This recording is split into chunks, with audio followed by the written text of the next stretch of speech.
So I have one more question I think I'd like to ask our panelists, and then we will open it up to your questions.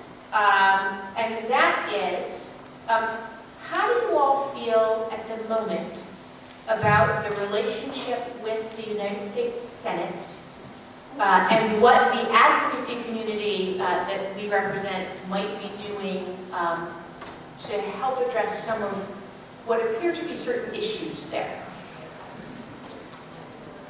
Well, I think, listen, I think we feel unbelievably frustrated for a number of reasons. As policy advocates, we feel the same frustration that you do, which is that we see a public momentum behind issues. We see all the work we did, for instance, on the public option, where poll after poll showed us that we had won that issue in the public, and yet by 1 or 2 votes in the United States Senate, we were unable to get it over the finish line. But we also, I feel a frustration because my constituents don't necessarily distinguish between the House and the Senate.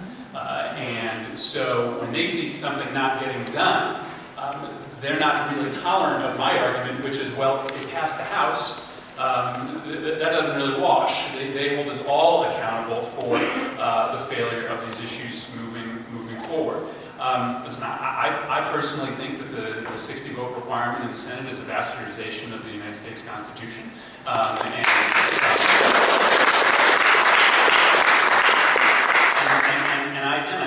I think, though there's not a enormous amount of appetite in the general public for process reform, one of the things that I think we can be more vocal about, certainly from the House perspective, is putting pressure on the next U.S. Senate to take on the issue of what is necessary for a filibuster. I think it's a tough thing to talk about out there because people are oriented to talk policy rather than process, but it's becoming harder and harder to figure out how you get any progressive policy or any transformational policy done in the Senate unless those rules are changed. And I think there is probably a growing appetite in the public to talk about putting pressure on the Senate to, essentially go back to the way that the Founding Fathers intended. They intended for this system to be pretty hard to pass a piece of legislation. That's why they set up a House, a Senate, and a President with veto power. I don't think they ever envisioned the Senate having to set up that extra step, and I think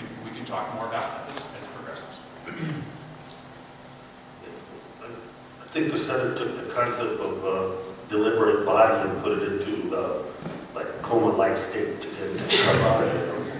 And so true. I mean, the frustration is we have good pieces of legislation there. Then we send good pieces of legislation and they get stripped down, and they come back to us, and progressives in the House and other, not necessarily just progressives, are in this horrible catch-22 position that if you don't vote for it, it'll go down, and it'll affect part of the population. So there you are, having to deal with that. They say that the Senate has a luxury of time, the 6-year cycle for elections. But this has been, these last 18 months, I think, in memory, have been not only the most frustrating, but the inertia created in the Senate is what is jeopardizing Democrats and progressives' opportunities in the midterms. It is not our lack of action, it has been their lack of action. And the other thing I think is that the community can do with the Senate is, I think it's just, they have to be a target of the pressure, period. I think because of the luxury and the inordinate amount of power that one individual has in the Senate, it gets diffused. You never know who's really responsible for killing an issue or not. The supplemental that the House sent out, we all had different votes on it. I couldn't because of the money for Afghanistan. But the Senate strips it down just to the money in Afghanistan, takes out what convinced many Democrats in the House that it might be okay, teacher jobs, some other things in there, that gets stripped out. And what I found ironic is some of the immigration hawks and deficit hawks got caught talking out of both sides of their mouth, John McCain in particular. He had to vote to strip it down, but in there were the $700 million that they demanded of the administration for National Guard, troop, additional, all that stuff, that gets stripped out. So I found that to be a little ironic twist, because that had been the whole point that he's been talking about for the last 2 months, that we have to get this money, and then he has to vote to strip it. I found that sort of weird. Congressman Perriello, do you have anything to say about the United States Senate? Senate sucks.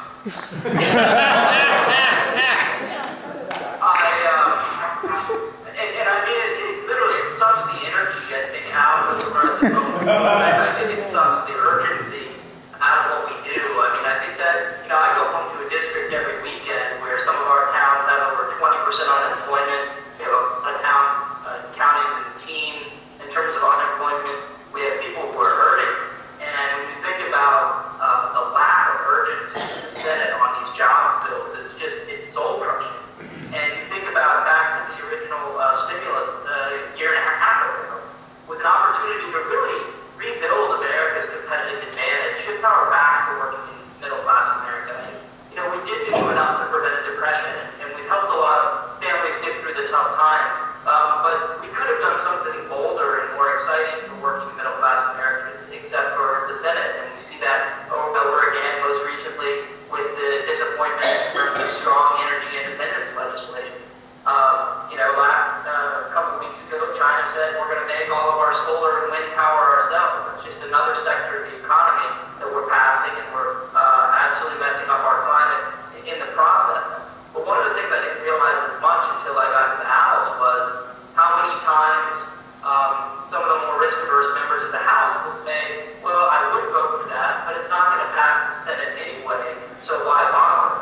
And, last year that seems like a really lame answer to me, but I can't help but say there was some wisdom to it for people who made those sorts of decisions. So I think it has a toxic effect even beyond choking things up in the Senate, because it's sort of a rationalization that allows other people to not step up on some of the things that they know are the right thing to do. So I certainly support what Congressman Murphy said, and your buttons and everything else in terms of